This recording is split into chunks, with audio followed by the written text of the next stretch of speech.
पूछते हैं कि मेरी विश कैसे पूरी हो, उसको उनकी विश पूरी करवाने का एक पावरफुल तरीका जो है वो अपनी थर्ड आई में उस विश को डालना है। इसका मैं आपको एक शॉर्टकट वे बताता हूं। कैसे चीज जल्द से जल्द जो है आपके भाव जो है अगर पूरे होना चाहें तो कैसे पूरे होंगे, क्या किया जाए जिससे पूरे हों। तो इसमें क्या करना होता है आपको, तो जो भी आपकी विश है, जैसे लॉ ऑफ अट्रैक्शन के जरिए लोग कहते हैं ना कि मेरा ये वाला भाव पूरा हो जाए, वो विश कैसे पूरी होती है उसकी सीधी सीधी बात करते हैं। आपको ना सबसे पहले आपको शांभवी मुद्रा लगानी सीखनी है। मतलब बेसिकली यहां पर आपका ध्यान लगाना है ऐसे, आपको आंखें ऊपर की तरफ करके ऐसे ध्यान लगाना सीखना है। शांभवी मुद्रा इस जगह पर ध्यान लगाना सीखना है। अब जो आपकी प्रॉब्लम है उसके ऊपर बात करते हैं। तो रात को जब भी आप सोने लगे तो शांभवी मुद्रा इस प्रकार से करके थोड़ी देर के लिए सोने का ऐसा प्रयास करेंगे। तो पहले आप खोल के भी कर सकते हैं थोड़ी देर के लिए, बाद में आंखें बंद कर लें। तो जो विश है ना उसको पूरा करने के लिए रखना, ध्यान लगाना इस जगह पर जहां पर येलो डॉट लगाया हुआ है। और फिर जो भी लक्ष्य आपने अपने लिए गोल बनाए हैं उनको एक एक करके सामने रखना है और पूरा होते हुए देखना है। बहुत ही पावरफुल है क्योंकि थर्ड आई के अंदर मैनिफेस्टेशन की पावर है। थर्ड आई जो है वो लॉजिक से पार है। थर्ड आई जो है वो लॉजिक से पार है। जैसे आप अपना ध्यान वहां लेकर जाते हो तो वहां आपके लॉजिक सारे ओवरकम हो जाते हैं, वरना बाकी सारी चीजें मन रिजेक्ट कर देता है। कोई भी चीज आप पाना चाहते हैं, कोई भी भाव है मन में कि ये चीज ऐसी होनी चाहिए, उसमें एक चीज तो जरूर ध्यान रखेंगे, ये जरूर ध्यान रखेंगे आपको हमेशा कोई भी चीज मांगने से पहले ये जरूर कहनी चाहिए कि प्रभु अगर आपकी इच्छा है तो मेरी ये वाली बात पूरी हो जाए। अगर आपकी इच्छा है तो मेरी ये वाली चीज पूरी हो जाए।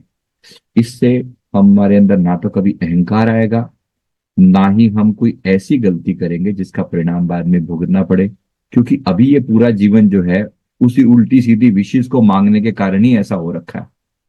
कुछ उल्टी सीधी विशेष को जो हमने मांगा है ना उसके कारण ही आज हम उल्टे सीधे ढंग से आज दुखी हो रहे हैं कि सुखी हो रहे हैं। ये हमारी अपनी हरकतों की वजह से है। इसलिए मैं आपको अच्छे से समझा रहा हूं, जितना हो सके इस विश को अपने अंदर जो है आगे से जब विश मांगेंगे इसमें कोई गलती ना हो।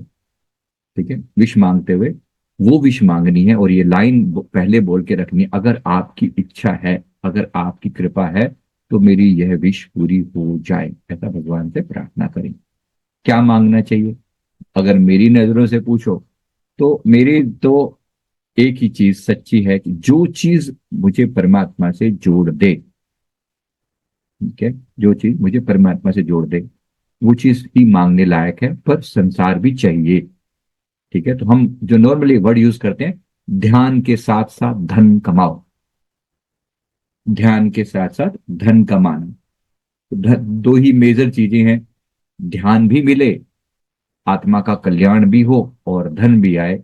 इस तरह से विश अपनी रखनी चाहिए, ये प्रभु मेरे जीवन में इतना देना कि मैं निश्चिंत होकर अपने जीवन को भक्ति मार्ग की ओर, आत्मा के कल्याण की ओर लगा सकूं।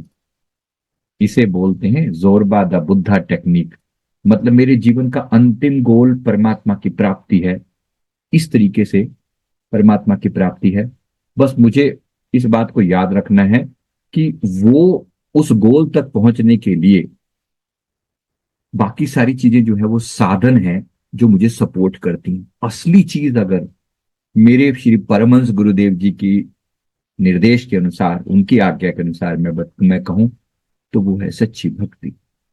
जब भी मांगना परमात्मा की कृपा मांगना, भक्ति मांगना, हिसाब किताब नहीं करना परमात्मा के साथ, भक्ति मांगना, प्रेम मांगना। हाँ, उसके साथ साथ आपको लगता है कि हाँ मुझे मेरे रिश्ते भी सुधारने हैं तो जरूर रिश्ते भी मांगे कि मेरे रिश्ते सुधरें, बेटर हों। धन की जरूरत है तो कहिए प्रभु हाँ धन भी चाहिए, आत्मा का कल्याण करना है। जो भी चीज आपको नहीं दी जा रही ना, इसका मतलब उस चीज की आपकी लर्निंग कंप्लीट नहीं हुई है, वो आपको नहीं दी जा रही। इसलिए परमात्मा जब भी देगा आपको चीजें सिखाने के बाद ही देगा।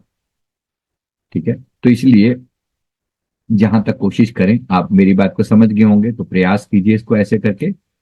और अपने कल्याण के लिए जो भी रास्ता मैंने आपको बोला इसको इस तरीके से, कल्याण का जो रास्ता है वो अपने अपना जो सच्ची मांग अपने दिमाग में रहे, उस मांग को रिपीट कीजिए और यहां लगाकर रिपीट कीजिए। कितने दिन तक ऐसा करना है?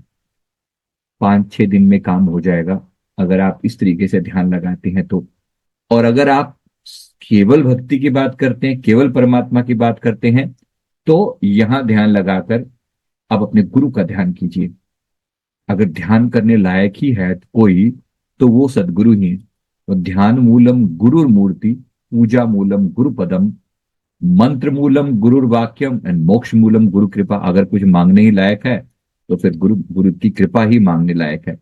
तो मांग लेना परमात्मा से, सच्ची चीज मांगना, ताकि मन जो है वो इधर उधर ना जाए, मन भटके नहीं, मन सच की राह पर चले। ठीक है, क्योंकि आपकी थर्ड आई जो है वो इतनी पावरफुल है कि वो रास्ता देती है आपके आत्मा के कल्याण का। इसलिए ध्यान को यहां लगाकर आत्मा के कल्याण का ये रास्ता मांगना, ऐसा। और भक्ति की दात ही अल्टीमेट चीज है। यहाँ ध्यान लगाया, जो लक्ष्य आपने रखे हैं उनको यहाँ पर एक एक करके विजुलाइज किया, और धन्यवाद का भाव लेकर आए कि प्रभु आपकी कृपा से मेरे जीवन में ध्यान भी आए और धन भी आए। ऐसी मांग करके अपनी आत्मा का कल्याण करें। सीधा सीधा स्पष्ट सा, आसान सा, सिंपल सा रास्ता है। मैंने सदा से ही ये बात कही है, फिर रिपीट कर रहा हूं कि आत्मा, परमात्मा और गुरु, इन तीनों के नाम अलग अलग हैं, फंक्शन अलग अलग दिखाई देते हैं, वास्तव में तीनों का गुण एक है। तो ये आत्मा ही इसमें परमात्मा समाये है, यानी राम समाये है, और राम और गुरु में कोई भेद नहीं है, और गुरु में और आत्मा में कोई भेद नहीं है। ये तीनों एक ही हैं, एक ही डायरेक्शन की तरफ जा रहे हैं। तो किसी एक पार्ट को भी पकड़ लेंगे तो आत्मा का कल्याण हो जाएगा। बड़ा सुंदर है, बड़ा प्यारा है ये चीज। तो पकड़ लेना, धन्य भाग समझना कि हमारे जीवन में ये बात मुझे हमें बात को पकड़ लिया है। तो इस तरीके से आप अपनी आत्मा के कल्याण का सीधा सीधा रास्ता पकड़ो। राइट, तो ये एक बेसिक रास्ता है भक्ति का। कोशिश करके अपने जीवन में भक्ति को जितना प्यार से स्थान दिया जाए, वो अपनी आत्मा के कल्याण का एक परम सुंदर साधन है। राइट, इसी तरह से इसी तरह से भगवान आगे भी भक्ति की अलग अलग तरीकों से महिमा गाते हैं। मैं बहुत लंबा उस पॉइंट को नहीं लेकर जा रहा हूं, लेकिन फिर भी जब भी बात होती है वो उसी भक्ति की बात होती है। नाथ भक्ति अति सुखदायिनी, देह कृपा कर अनपायनी। भक्ति मतलब परमात्मा के प्रति अटूट प्रेम। और जो परमात्मा से प्रेम नहीं कर रहे हैं ना, वो तरह तरह के इस तमाशों में उलझी उलझी, पता नहीं किस किस से प्रेम की प्रीत की लगाए बैठे हैं, अपनी पत्नी से और अपने पति से, और उम्मीदें ऐसी क्विंटल के हिसाब से कि मेरे इसको ये करना चाहिए, वो करना चाहिए। संसार के लोगों के प्रति इतनी उम्मीदें, मेरी सास को और मेरे बहू को और मेरे पोते को और मेरे बच्चों को मेरे प्रति ऐसा व्यवहार करना चाहिए। ऐसे लोग अपने अंदर मान के व्यर्थ की कल्पनाएं करके दुखी हो रहे हैं। ये बात आज समझ लो, 10 साल बाद समझ लो, या 10 जन्म बाद समझ लो, भक्ति के बिना, परमात्मा के साथ जुड़े बगैर आत्मा को ना कभी सुख मिला है, ना कभी मिल सकता है। अब कैसे पकड़ोगे, आप कैसे बात को जल्दी, कितनी जल्दी पकड़ोगे, ये आप पर, हम पर डिपेंड करता है। इसलिए सीधी सीधी बात को पकड़ो कि सच्चा प्यार परमात्मा के प्रति हमारे अंदर हो, भक्ति का ऐसा कल्याण हो, ऐसा हमारे मन में भाव रहे, आत्मा का कल्याण हो, अपना यहां भी सुखी और वहां भी सुखी, हर तरह से हमारी आत्मा को सुख मिले, ऐसा हमारा ये भाव है। तो भक्ति की ही मांग परमात्मा के आगे करना। हम अपने गुरुदेव के आगे ही करते हैं, भक्ति दान मोहि दीजिए गुरुदेवन के देव, और नहीं कछु चाहिए निश्चिंत तुमरी सेव।